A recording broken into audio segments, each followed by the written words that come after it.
murume angakurorei, but chamupa kutevera manje ari kuti nyangwe ndichitevera imimi trust yangu iri muna Mwari wenyu kudarika imimi. Imimi hamuchagona, but Mwari ndinoziva achigona. Ability yako semunhu yakundikana, ugone kundiberekera murume anondirora, but Mwari wenyu manje akasiyana nekuoperata kwenyu. Imi munogumirwa, but Mwari haagumirwa. Pane danger ndepe vanhu vanotevera munhu waMwari vasingatevere Mwari wemunhu. I need to explain. Tine vanhu vanotevera munhu waMwari vasingatevere Mwari wacho wemunhu iye. Vanofamba nemunhu waMwari havafambi naMwari.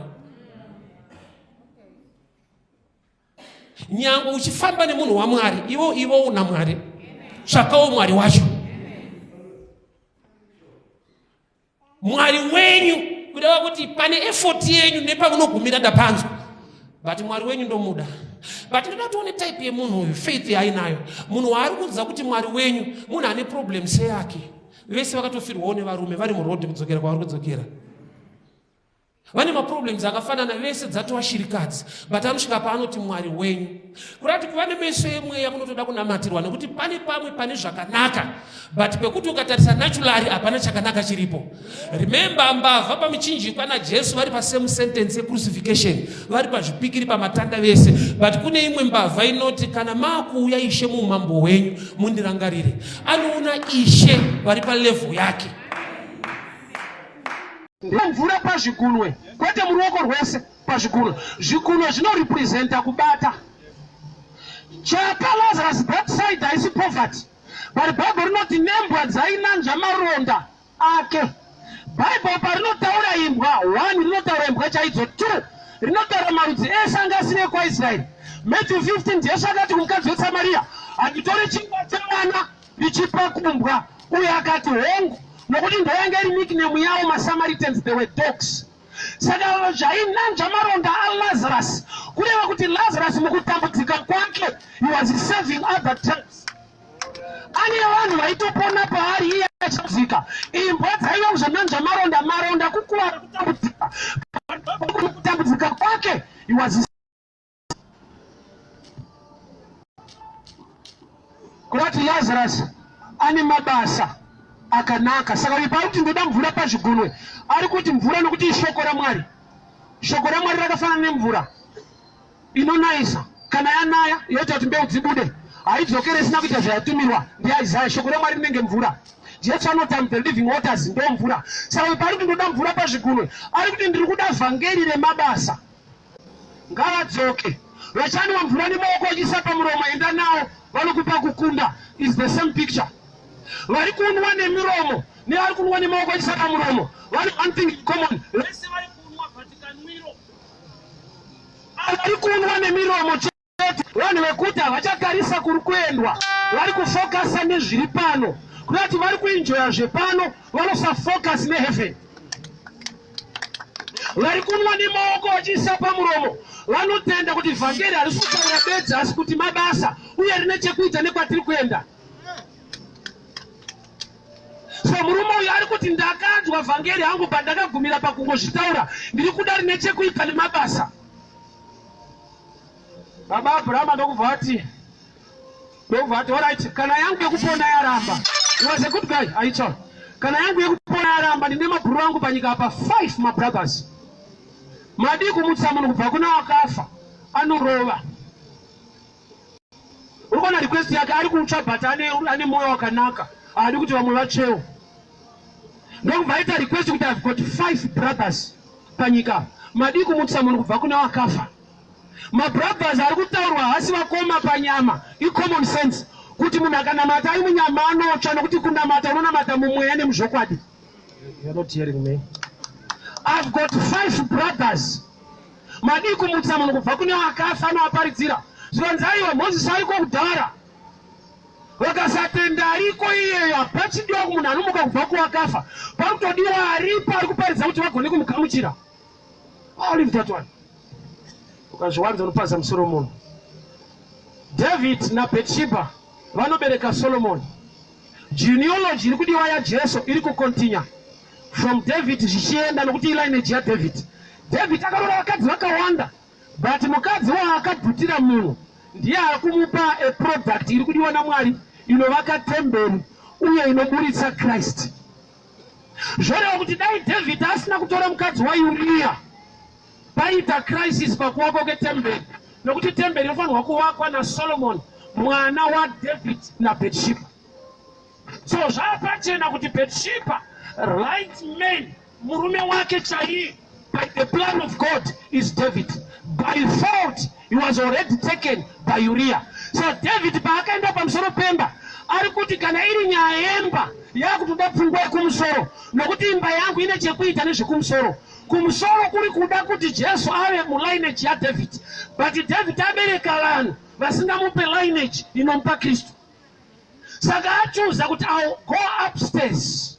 Saka Bhaibheri rinoti vamwe vaenda kuhondo, iye haana kuenda, nokuti ane hondo iri spiritual, iri prophetic, yaanofanirwa kusara achifaita, ine chekuita negenealogy yaKristu. Ndiye ega mukadzi akarorwa naDavid, aonekwa naDavid achigeza, iye David ari pamusoro pemba.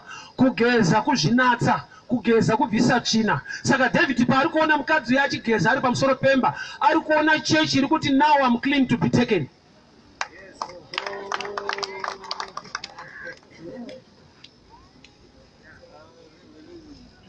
Vamwe vakadzi vese akavaroora, ndizoti akavaona kuti uyo akaonekwa achigeza. And the time yaakaonekwa achigeza haisi time inooneka munhu nokuti kwakwasviba. You need to read the scriptures. Zvanzi kumanheru so akakwira pamusoro pemba achitendera zvake ndokubva aona munhu achigeza. Kurati munhu akaonekwa usiku. Chinhu chaunogona kuona usiku kusina light, you see by revelation. Do you know kuti kune level rekuti unogona kupedzisira wakuona murima? Munhu akagara murima for a long time anoona. Rima irima kumunyowani kumuenzi. Rima kuvanhu vekumusha anokupindira mumba akatora kapu akasununguka. Rima rinoita rima kumuenzi auya. Varijaira kachiedza ukamuka level kelight. Saka uchiona munhu akarasika ane nharo nokuti chiedza futi. Ane zvaanenge achiona mukurasika imomo.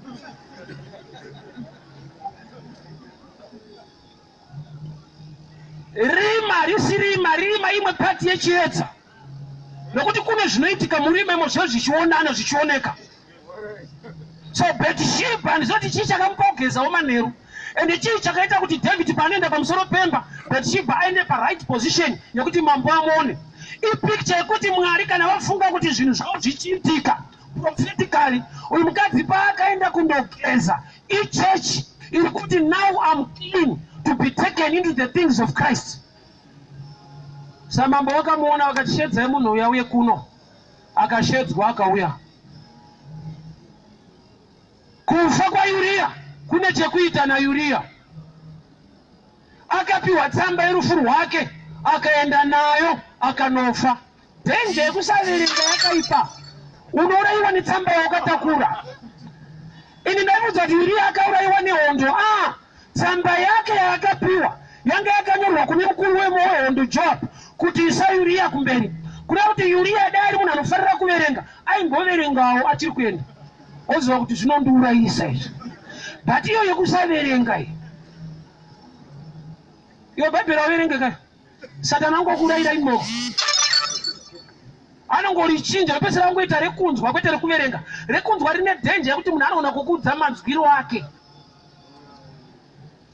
Kune philosophy dzevanhu ka, Mwari anobatsira munhu anozvibatsira. Ukatoona anoti paunogumira ndopandotangira. Ukatoona uchitokwanisa kuzvibatsira haasi ready to help you. Anoda kubatsira munhu anotoziva kuti handichakwanisa, Lord take over. Pane kutaura kwavanhu kunonakidza so kusiriko kutaura kwaMwari. People hear me very well. Zvinhu zvinonzi zvechechi, zvinhu zvinonzi zvevana vaMwari, hazvina vana vaMwari, zvine nyika.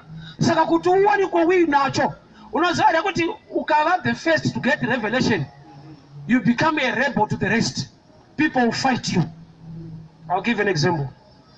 Kare tichikura, takakura tichingoudzwawo tichiseka vanopinda kwaMwazha. So zvavaita, vaitora mafoto apo Mwazha vachiisa pamotikari padzimba, ndopwa munozviona, makazviona.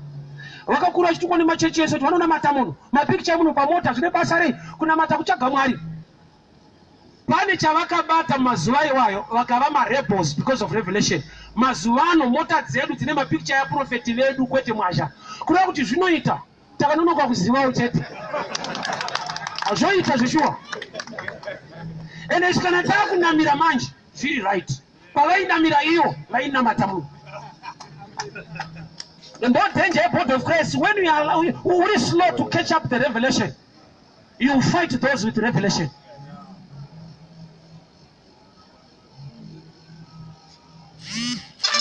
Matthew, all right, Matthew chapter 16. Peter, James and John wakaenda pa Mount of Transfiguration na Kristo, wakaona Elijah na Moses. The rest 9 disciples havana kuzviona. Just imagine pavakazoenda noparidza. Uya kuenda deeper kuti tiri pagomo na Kristo. Moses ndakamuona, Elijah ndikamuona. Unaona mumwe wako kwenye wamwe kuti vakomana vanozowedzera mani. Tese tiri vadzidzi but inda zvana Elijah ndeyaipi. Yetinzwa zvinoita kuti Mwari varatidza vamwe chimwe chinhu chavasina kuratidza iwewe. Zvinoita kuti Mwari vaite zvimwe zvinhu zvavari kuita nemumwe zvavasiri kuita newe. Saka nawe kunamata Mwari so personal kusvika palevel iyoyo yekuti haugone kujaja munhu kuti haunamati nechikonzero chokuti haanamate iwewe. Reason here itori very strong. Chinoita kuti uyu asazive kuti uyu haanamate inyaya yekuti uyu wacho haanamate uyu. Munhu akanamata iwewe ndipo unoziva kuti shuwa anonamata pakusena atondinamata. Manje haanamate iwewe saka hauna idea.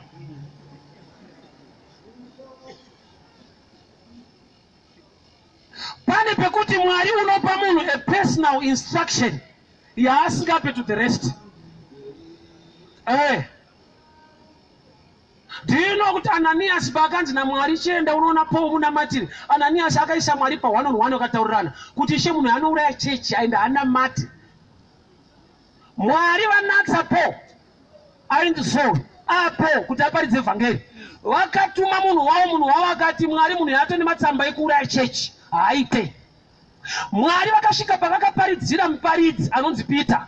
Peter ine nzara aenda pamusoro pemba vakamupa chiroto 3 times. Uraya udye mhuka dzisingadyiwe. Mwari vachiedza kumupa vhangeri rekuti ndoda kukutuma kune varume 3 vari kuuya, ndoda kukutuma kune Roman centurion anonzi Cornelius nokuti ndanzwa minamato yake nezvipo zvaanopa, ndakuda kuti agamuchire Jesu.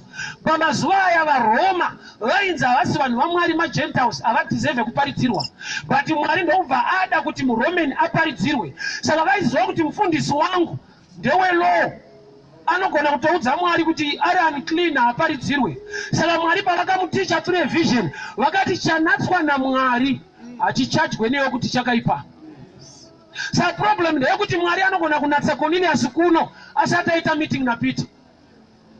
Kuno Peter nekutofambisa vhangeri kuti Cornelius achapfira mahara, havana mate, havasi serious, havasi maKristu. Iye Mwari atoti munhu wangu abo.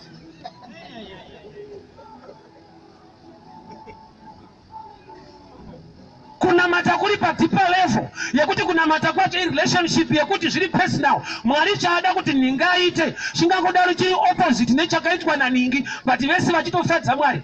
Mwari paakashanda na Joseph akamukonzera kuti akaenda muEgypt apreserve chikafu with wisdom, ashodze hama dzake dziuye kuzodya. Mwari ndokubva adana futi Moses kuti vanhu vabude imomo. Pane ane vhangeri rekupinda, pane ane vhangeri rekubuda. Vese vari kuita zvavakadanirwa naMwari asi zvinopikisana.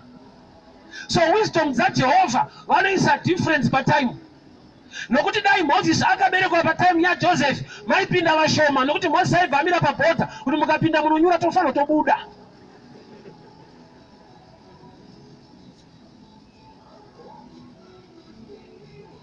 People hear me very well. Satani ati kuna Jesu kandifuma wakandamata ndokupa zvese. Satani zvino akazvitora kupi? Jesu akadi kuti hauna chinhu, zvinhu ndezvedu. Jesu akataiwa ndikunamati kunonamatwa Mwari bedzi. Kureva kuti ari kutotaura chokwadi kuti the devil he owns something. Chinotoda vana vaMwari to take back. Varume kutora zvinhu zvako hasi makaro. By design zvakagara zviri zvako.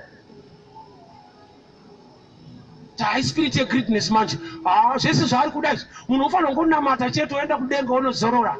Ndetaura nezino ndikati program ya Jesu handiri kunokuvakira pekugara yedzimba iyi kudenga iriko emba ukatiza kutsvaga imba pano kudenga chikutoti delay kuenda kukuvakwa dzimwe. Nyaya yedzimba ritori vhangeri dzimba macooperative yedzimba kudenga kune cooperative iriko and iye akatondichaya zvokutorai sochona haufanira kuita hari kuenda ikoko ukakasika unosvikira paconstruction ko handina akati ndikapedza nayo zvokutorai uda kuenda chiri kuwa unoita dhagabhoi ndikukutaurira chikora zvako relax. Life is a gift from God. Why hurry?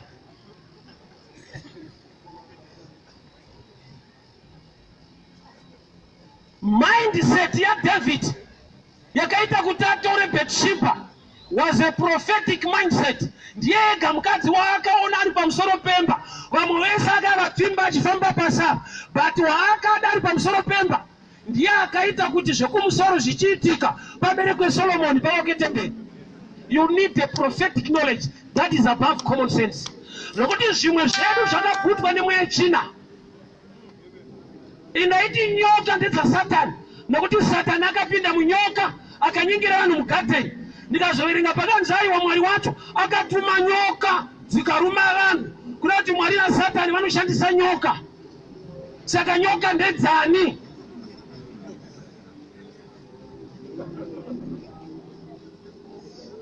Rumbidzai Jehovha nezvese zvinorira. Hosho inorira. Ndakakura ndichiti hosho ndedzi mudzimu. Gamba kune vanhu vakaridzira mudzimu hosho dzaMwari. Pakudiwa original mindset zvati kumavambo zvazvakamira sei. Ndezvani zvinizvi? Nyika nekuzara kwayo ruoko rwaJehovha. Pari kunzi nyika kwete mweya nyika. Hagai chapter 2 Mwari vanoti silver and gold belongs to me. Ivo Mwari vakarurama vane goridhe. Ivo vakatendeka vanoita zvegold.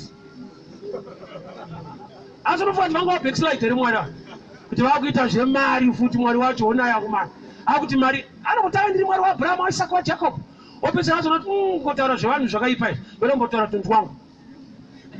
I own 1,000 cattle. Kwete spirit cattle. Mwari anoita zvemombe. He owns 1,000 cattle on the hills. Mwari. Vakuru, tikasava neoriginal mindset tinolabra redemption yedu as if vanhu are lost.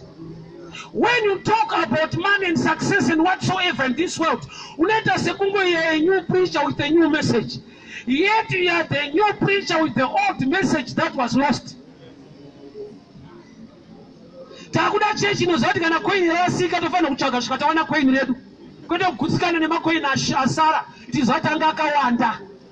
Whatever is lost in the house of God. Sa mwanganditi havafundiswa mazuvano vanotaura kubudirira. Ndikati uri right. Vafundiswa mazuvano vakaziva zvakasiyiwa kubva kudhara. Deuteronomy 8:18. I am Jehovah God who give you power to make wealth, not spirit. Wealth. Akatanga nepfungwa kuti vanhu vafambe nemota asi munhu ndiMwari nokuti zviri kuiswa mumota natural resources. Akaronga nyaya yedhiziri nepeturu ndiMwari kwete scientist. Scientist akadiscover zvakarongwa.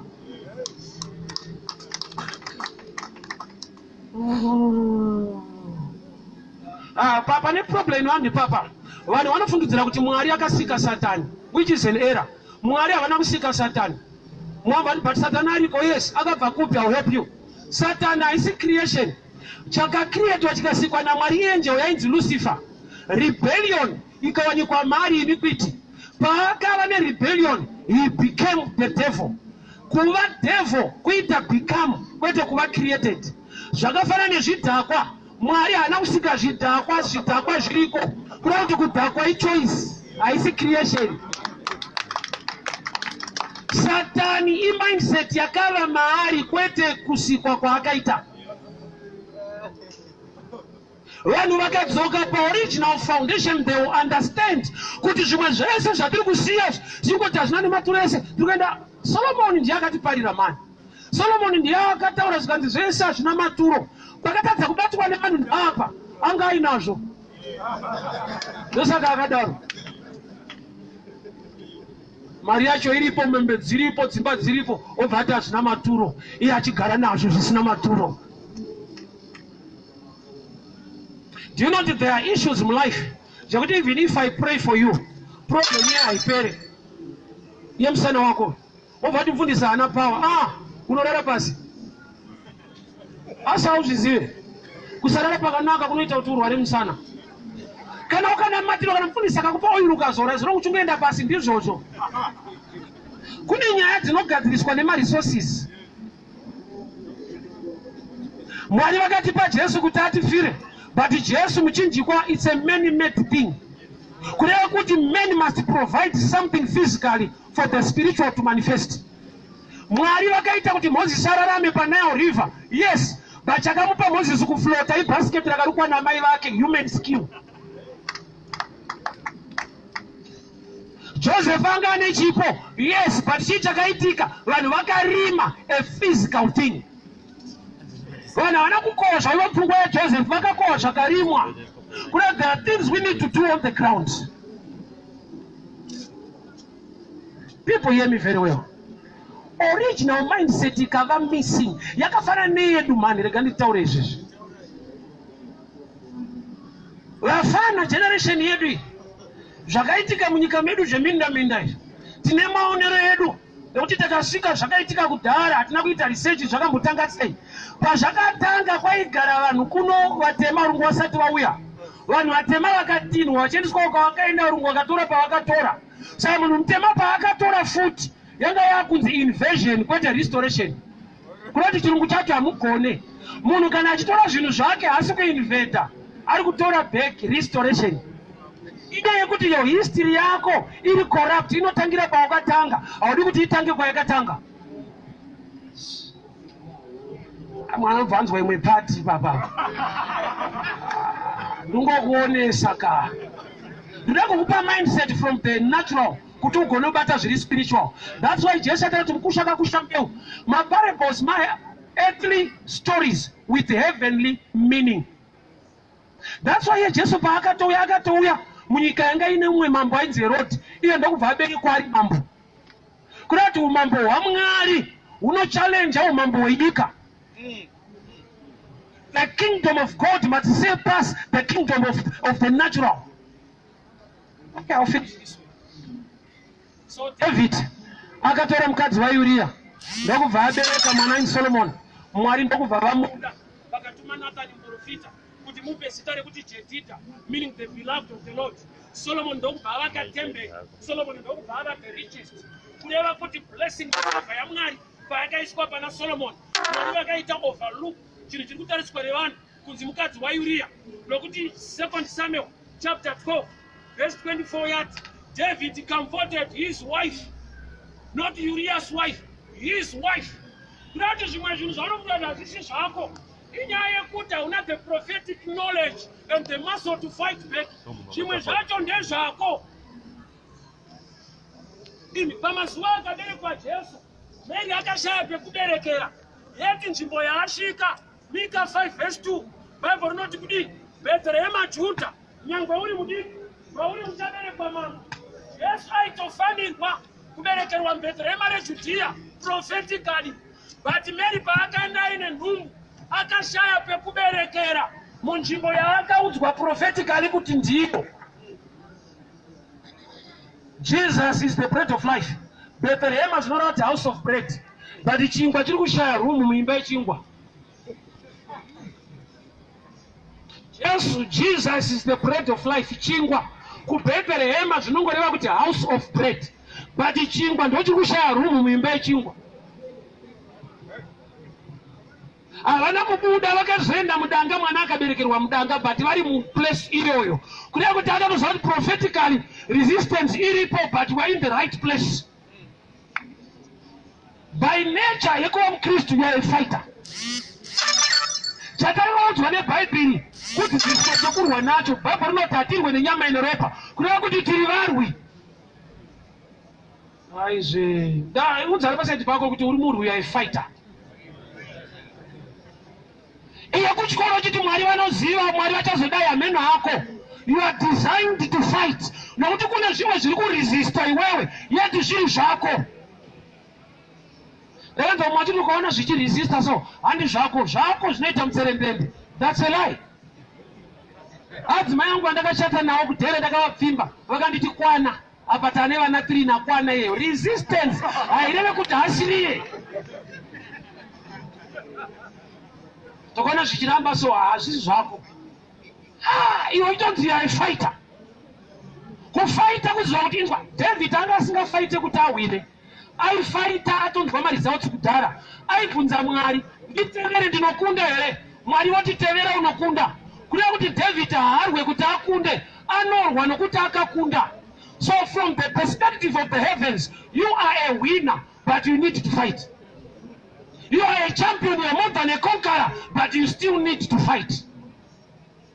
So kana uchifighta uchiziva results, you become comfortable. Kana uchifighta uchiziva the outcome, you relax. Wafanana nemunhu akamboona bhora kudhara, poita munhu ari kuti yati bheche, unotopa mari. Pouya munhu ari kuti vatamba Zimbabwe neDRC AFCON, richiplayiwa nhasi replay. Pouya munhu asina kubvera ruona, oti 50, Zimbabwe inowina. Unomudza kuti aiwa 7,000. Chinokupa confidence in knowledge. Ukaona uchisira naye 50 uri benzi mutopese. When you know the truth, you become bold.